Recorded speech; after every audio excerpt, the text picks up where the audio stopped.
Daha 17 yeni bölümünde neler olacak? Videomuza geçmeden önce Aras ve Teoman kardeş olduklarını öğrenip Hakan'ın sonunu getirsin diyenler videomuzu beğensin, sayımızı görelim. Son derece heyecanlı bir bölümü geride bıraktık. Dizimizde artık geçmişin üzeri daha fazla açılmaya başladı. Uzun zamandır saklanan sırlar yavaş yavaş ortaya çıkarken Aras ve Teoman da birbirlerinden habersiz şekilde aynı gerçeğe doğru ilerliyorlar. İlk olarak Aras'la videomuza başlayalım. Aras son bölümde gerçeğin izini sürmeye devam etti ve yıllar önce yanan ev karşısına çıktı. Burada geçmişe biraz daha inen Aras artık kardeşinin bu evle bağlantılı olduğundan daha fazla emin oldu. Özellikle bulduğu kartvizit her şeyi değiştirebilecek etkiye sahipti. Ne yazık ki Aras'ın eli yeni bölümde yine tamamen dolmayacak. Yani kartviziti bulduğu anda kardeşinin Teoman olduğunu öğrenmesini beklemiyorum. Ancak bu psikoloğun Akkayalarla ilişkide olması Aras'ın şüphelerini çok daha fazla büyütecek. Aras artık önemli bir noktayı fark etmeye başlayacak. Kardeşine ulaşma yolunda girdiği her yolda Akkayaların karşısına çıkması tesadüf olamaz. Hangi izden ilerlese ya da hangi insanı araştırsa yolun bir şekilde aynı aileye çıkması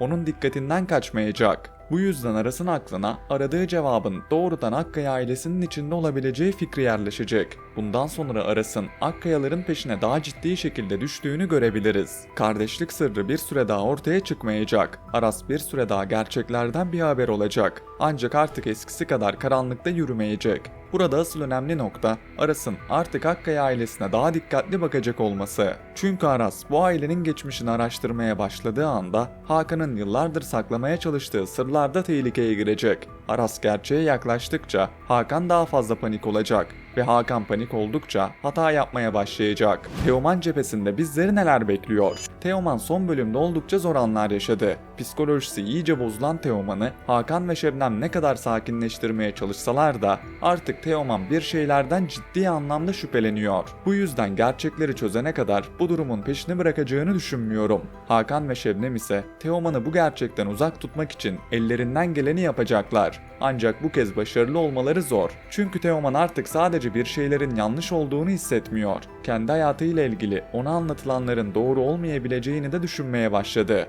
Bundan sonra söylenen her sözü sorgulayacak, verilen her tepkiye dikkat edecek ve geçmişten gelen en küçük ayrıntının bile peşine düşecek. Bence Hakan'ı korkutan asıl noktalardan biri de bu olacak. Bir tarafta Aras dışarıdan geçmişin izini sürerken, diğer tarafta Teoman ailenin içinden aynı gerçeğe yaklaşmaya çalışıyor. Hakan artık iki taraftan birden sıkışmaya başlayacak. Öte yandan Teoman son bölümde Deniz'e sığınmıştı. Deniz hala Teoman'dan tamamen hoşlanan ya da ona güvenen biri değil. Ancak son bölümde ilk kez Teoman'ın dışarıdan görünen ailenin arkasındaki yaraları gördü. Bundan dolayı yeni bölümde Deniz ile Teoman arasında daha fazla sahne göreceğimizi düşünüyorum. İkilinin bir anda birbirlerine aşık olmalarını beklemiyorum. Bunun yerine birbirlerini yavaş yavaş anlamaya başladıkları bir süreç izleyeceğiz. Deniz, Teoman'ın aslında sandığı gibi biri olmadığını fark edecek. Teoman da Deniz'in yanında kendisini biraz daha rahat hissetmeye başlayacak. Özellikle geçmişiyle ilgili yeni şeyler öğrendikçe Teoman'ın psikolojisi daha fazla bozulabilir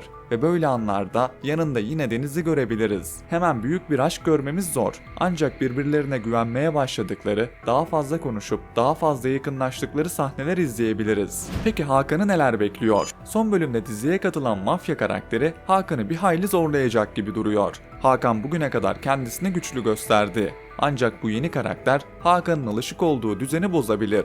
Bu süreçte Hakan'ın geçmişte yaptıklarının daha fazla ortaya çıkacağını ve iyice köşeye sıkışacağını düşünüyorum.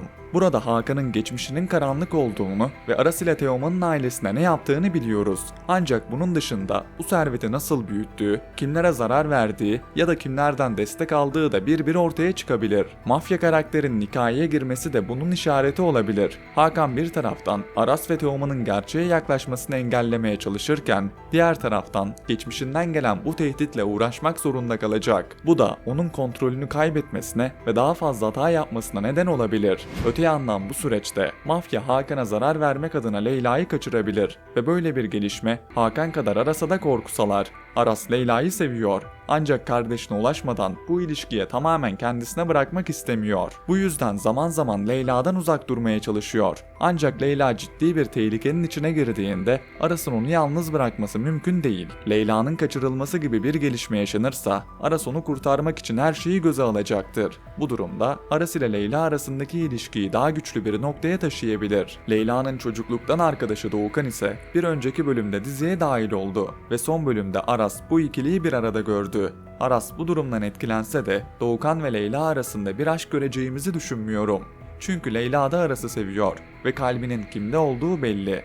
Doğukan'ın hikayeye gelişi daha çok Aras ile Leyla arasındaki ilişkiyi zorlamak ve Aras'ın bastırdığı duyguları ortaya çıkarmak için kullanılabilir. Bunun yanında Doğukan'ın Leyla'ya takıntılı biri olabileceğini ve ilerleyen süreçte onu zor durumda bırakabileceğini düşünüyorum.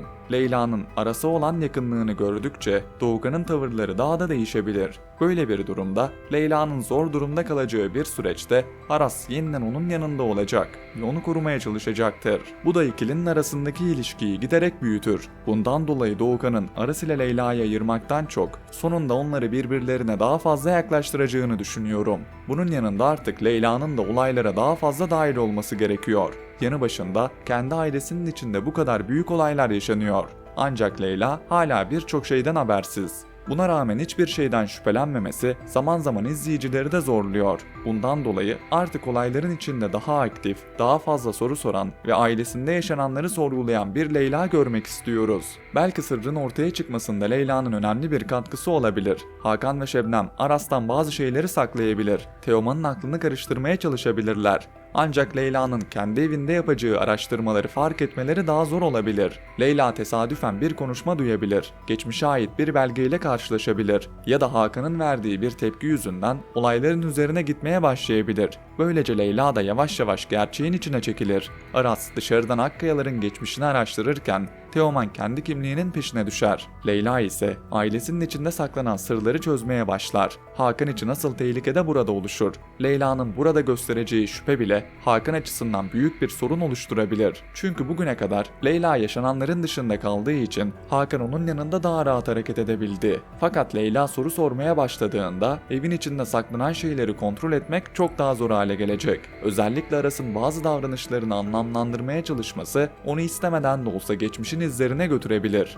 Böylece Leyla yalnızca Aras'ın yanında duran bir karakter olmaktan çıkıp olayların çözümünde etkili olan isimlerden biri haline gelebilir. Bence hikayenin bundan sonraki kısmında Leyla'nın da gerçeğe yaklaşması gerekiyor. Yeni bölümde kardeşlik sırrının tamamen ortaya çıkacağını düşünmüyorum. Ancak Aras ile Teoman'ın gerçeğe biraz daha yaklaşacağı çok açık. Aras'ın bulduğu kartvizit, Teoman'ın artan şüpheleri ve Hakan'ın geçmişinden gelen yeni tehditler aynı noktada birleşmeye başlayacak. Hakan yıllardır sakladığı gerçekleri korumaya çalıştıkça daha fazla hata yapacak ve bu hatalar sonunda Aras ile Teoman'ı birbirlerine götürecek. Leyla'nın da artık bu sırrın çözülmesinde daha aktif bir rol alması hikayeyi çok daha güçlü hale getirebilir. Sizce Aras ve Teoman kardeş olduklarını ne zaman öğrenecek? Hakan'ın gerçek yüzünü ilk ortaya çıkaran kişi kim olacak? Fikirlerinizi yorumlar kısmında bekliyorum.